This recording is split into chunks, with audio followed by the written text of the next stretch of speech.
What's up, everybody? Today's video is how one poor footballer made all others rich, the Bosman Ruling. My name is Greg, an American living abroad in Spain, learning the beautiful game of football one reaction at a time with your help. Today's video is brought to you by Fiago. We've done videos by Fiago before, but I will still include a link in the description so you can go and show them some love by subscribing to the channel. Before we get going here, go ahead and subscribe to the channel, like the video, that way you can be a part of my brain trust. All right, let's go. Tell me who this man is. I am almost 100% sure that your answer right now will be no. And that is simply because not many people actually know the face of this man, but quite a lot of people know his name. Before we get going and you find out who he is, do you know who he is? I don't know who this is. I have no idea. This was actually a recommendation by a subscriber to the channel, Marcel. He's awesome. He always gives great stuff. This is one of the things, so I'm sure it's going to be good. Because not many people actually know the face of this man, but quite a lot of people know his name, and we all know the things that he has brought into football. We are talking about Jean-Marc Bosman. Wait, Jean who? You might still have question marks in your face and the name might not tell you anything. But some people, quite a few actually, would argue that Jean-Marc Bosman is the most decisive figure of modern football. And in this video, I'm going to be explaining to you why that is. So let's get ourselves a quick overview. Who is Jean-Marc Bosman? Born in 1964, he is a former Belgian midfielder. I really am curious if, well, I mean, you most of you watching this probably know way more about football than I do. So you probably are not as amazed as I am, but it just seems though that this player is so influential in the game, but I don't know. I haven't heard of him before, which again, doesn't mean much. Anyway, let me just go. Who is Jean-Marc Bosman? Born in 1964, he is a former Belgian midfielder from the 1980s and the 1990s. Bosman played around 100 games in the Belgian First Division across 7 years. He was never a real key player in his teams and he never got a single cap for Belgium. So if you are thinking right now, damn, Jean-Marc Bosman sounds like a bang average player, then I have to tell you, you are completely correct. The thing that made Bosman so important and decisive for modern football history is surely not his playing career on the pitch. But still, I am telling you, this man completely revolutionized football like no other. So what is it? What makes Jean-Marc Bosman so special that we are talking about him today? In simple terms, it is the fact that he made all the top footballers from the modern era incredibly rich and turned football into the crazy powerful sport. Oh, is he an agent? Hopefully I'm right, because otherwise this would look bad, but I think he might be an agent. Let's see. Modern era incredibly rich and turned football into the crazy powerful sport filled with billions that we know today. And how exactly did this average footballer pull that off? It all happened in a historical decision called the Bosman Ruling. Now, in case you have no idea what the Bosman Ruling is about, why it is so important and how exactly it transformed European football forever, I am here for you to shed some light into the dark in this video. Let's go. First of all, to get some context, we need to look at the part of Bosman's career where he played for RFC Liège in Belgium, and that was from 1988 to 1990. Back in 1988, he signed a 2-year contract with the Belgian top division side, and in 1990, when the contract expired, Bosman wanted to leave. He wanted to move from his Belgian side RFC Liège to French 2nd division team Dunkirk. Well, what's so special about that? His contract was expiring, he was going to be a free agent and he would be able to move to Dunkirk for free, right? Not quite, guys, because this is exactly where it got controversial. I'm going to give you a quick overview on the situation of transfer rules in 1990. So, as crazy as it sounds for us today, but back then, clubs could actually demand transfer fees for their players even after their contracts had expired. Wait, let me hear that. Clubs could demand transfer fees for players even after the contract expired. Okay. So if the season's over, their contract expired, which means technically they're no longer a part of the club. And then if they transfer somewhere else, they still can collect a fee. I'm not sure. I'm just trying to understand it. And the logical consequence of that was that if no other club was willing to pay the demanded fee, well then the player simply couldn't leave their club even though the contract had expired.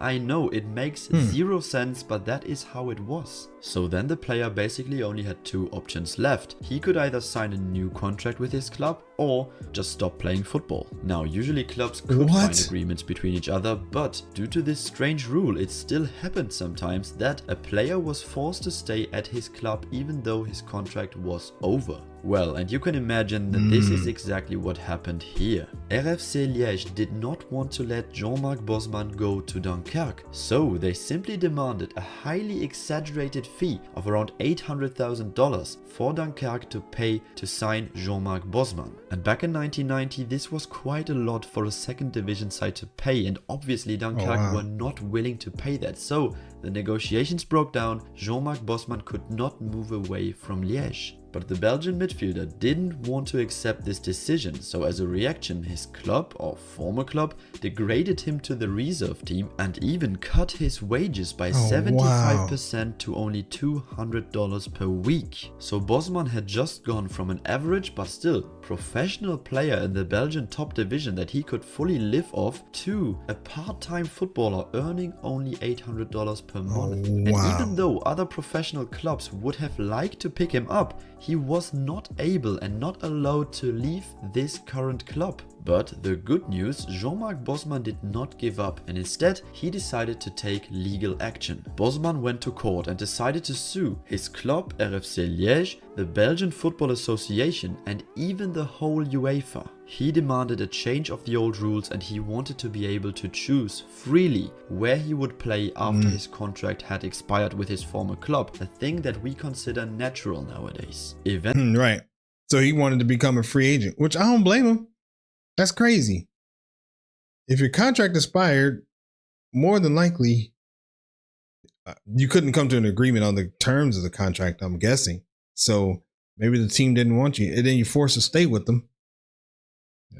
That's super interesting. Contract had expired with his former club, a thing that we consider natural nowadays. Eventually, his case was even regarded as so important that it was taken from Belgium to the Supreme Court of the European Union in Luxembourg. And after 5 long years of trials, the European Supreme Court finally made a decision in 1995. And after all, the court proved the player right. Bosman had won his case. And the European Supreme Court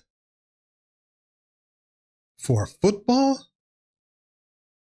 That's interesting. Overall, the court proved the player right. Bosman had won his case. And the Supreme judges agreed with him that the UEFA rules for player transfers completely violated the workers' freedom rights in the European Union. And here is where it gets interesting for us. How exactly did the decision of the European Supreme Court change European football? Well, essentially they changed 2 main things. The first decision said that players can now move for free to other clubs after their contracts expire. And it also gave players the right to negotiate free pre-contracts with new clubs in the last 6 months of their running contracts. So this completely abolished the old system of clubs. Okay, so I want to hear that one more time. Also gave players the right to negotiate free pre-contracts with new clubs in the last 6 months of their. Okay, 1 second. Okay, let's see. 2 main things. The first decision said that players can now move for free to other clubs after their contract expire. Okay, so contract expires, you can move to another club for free. So there's no price attached to you. It also gave players the right to negotiate free pre-contracts with new clubs in the last 6 months of their. So you couldn't do that before, I'm guessing, but now you guys, oh man, that has to be weird. Because you're still playing for one club, more than likely, and your contract is about to expire. So you can go and negotiate with another club while you're still playing for your current club. That has to be weird. Running contracts. So this completely abolished the old system of clubs still having the power over the player after the contract expires and being able to demand a transfer fee for them. From now on, once their contract had expired, players were able to move for free wherever they wanted, just like we know it today. And the Bosman ruling still included another change, and that was that clubs could from now on have as many foreign players in their matchday squads as they wanted, as long as those were citizens of the European Union. This is also a completely normal system that we have today in European football. But back in the early 1990s, many top domestic leagues actually had rules in place that limited the number of foreign players that the clubs could name in their squads. For example, in the English league, you couldn't have more than a maximum of 5 foreign players in your whole squad. While this was of course intended to support the local players and the national team, after the Bosman ruling this was no more allowed. And now let's get to the essence of this video. What consequences did the Bosman ruling have on European football? And I can spoiler you, they were huge. So first of all, the most obvious outcome of this decision was of course a shift of power from the clubs and their presidents/owners to the players themselves and their agents. And the Bosman ruling was actually also what even gave birth to the concept of agents in football in the first place. Because now that players could freely choose where they wanted to sign every single contract instead of always having to hope for their club to accept a transfer fee from another club, they were now obviously way more powerful. Ever since, the beautiful game has been played by the rules of the players and their agents and not the clubs anymore. Those clubs would have to work very, very hard to satisfy their players to convince them to sign a new contract with them. And the number one thing that clubs are now doing to convince their players to renew their contracts with them already leads us to our second point. The wages have become astronomical. It is definitely no secret that over the last decades more and more money is being injected into football every single year. And the insane amounts of money that football players earn nowadays have been going through the roof. And what is the main reason for that? Well, obviously the Bosman ruling. With the freedom to choose completely in the players' hands nowadays.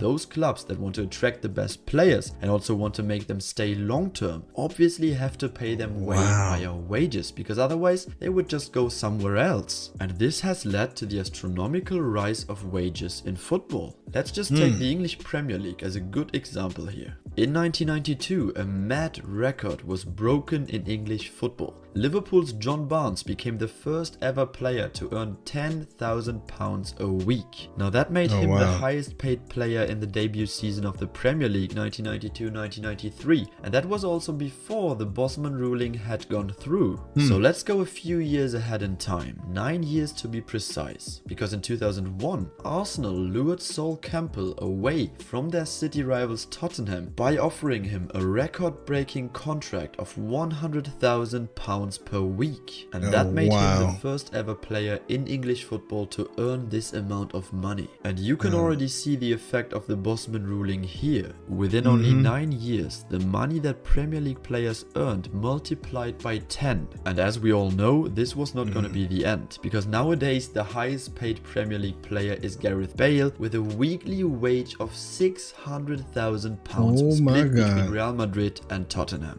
So the highest paid player split? Why is it split? That's interesting. Was that a part of the... Wait, Tottenham? Is this old? I don't know where he's at right now. Gareth Bale. Let me see where he plays. All right, I do know he was at Madrid for a time. Let's see here. So to be clear, he is not playing anywhere right now? What the...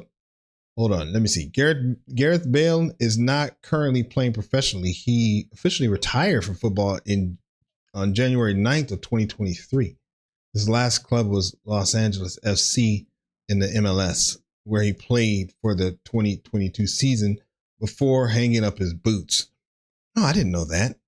Okay, so obviously this video is old. Let's see. When is this video here? Oh, 4 years ago. Okay, so this video is old. All right, well, hey, at least now we know. All right, So let us continue, shall we? Between Real Madrid and Tottenham. So the highest paid player in English football today earns 60 times as much as the highest paid player in English football 29 years ago. And this of course is not an only English phenomenon. It is the case everywhere across Europe, and it is happening thanks to the Bosman Ruling. And this leads us to the third effect, growing inequality in the beautiful game. Because quite obviously, in a world where clubs continuously need to pay more and more to their players in order to be able to compete on the highest stage, this will only be possible to a very small elite of clubs that actually has this money that is necessary. And so many other clubs that had regularly been proving themselves on the top stage before the Bosman ruling simply couldn't keep up anymore with the elite after this change was made. This is mostly because those clubs don't have the financial muscle anymore, since they don't play in a league that generates as much TV revenue as the top leagues. Before the Bosman ruling, the power was pretty evenly distributed across many clubs in Europe, and so upsets could happen and no one was really superior to the others. But ever since, we have to admit it, there is a small group of European elite clubs and the other ones just can't keep up anymore. And some people would say that this made football a bit boring. For example, look at FC Barcelona and Ajax Amsterdam. Barca are obviously the better and bigger club today, but before the Bosman ruling it wasn't even a debate. Ajax were much bigger and much better over the decades. And this is of course still an example of two clubs that are both on a high level. And now just think about all the other clubs that are smaller than Ajax. Finally, let's get to the fourth and last main effect of the Bosman ruling. And this is mostly an effect of the second decision, meaning that clubs can have an unlimited number of foreign EU players in their squads. Obviously, this decision accelerated the globalization in football. Whilst due to these rules, up until the early 1990s, English clubs would have mostly English players, German clubs would have mostly German players, and so on. Nowadays, in the top leagues, you mostly have more foreign players than locals, and breaking these barriers surely helped in increasing the quality of football in the European top leagues. Let's take Manchester United as an example. Sir Alex Ferguson's side of the early 1990s had a big problem. They had too many foreign players, and that is why there were games when Alex Ferguson actually had to leave out one of them, for example goalkeeper Peter Schmeichel, who is from Denmark, and play a worse English player instead. United lost a couple of games due to these things. But when the Bosman ruling came, this completely solved these problems for Manchester United and Alex Ferguson. In the Champions League final 1999 against Bayern, Manchester United played with 8 foreign players, something that would have been impossible before the Bosman ruling. And they won the treble in that season. So it is fair to say that Jean-Marc Bosman helped Manchester United win the treble in 1999. So again, an example that presents us how good job, Bosman.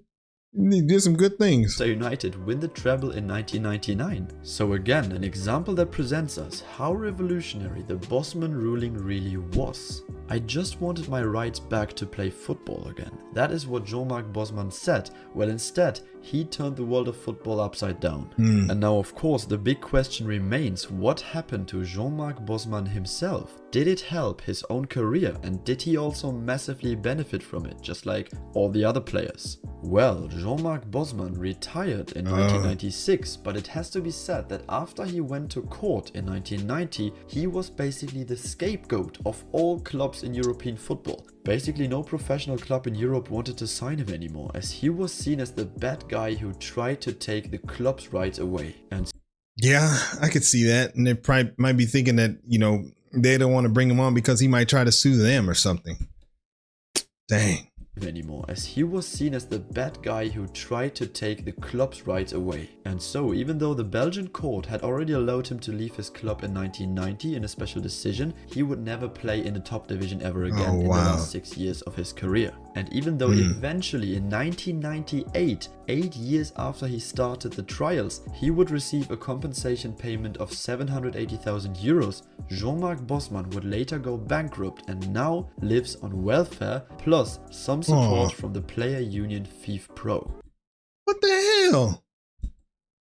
I mean, seems to me the player should be giving him like a pension or something for what he did.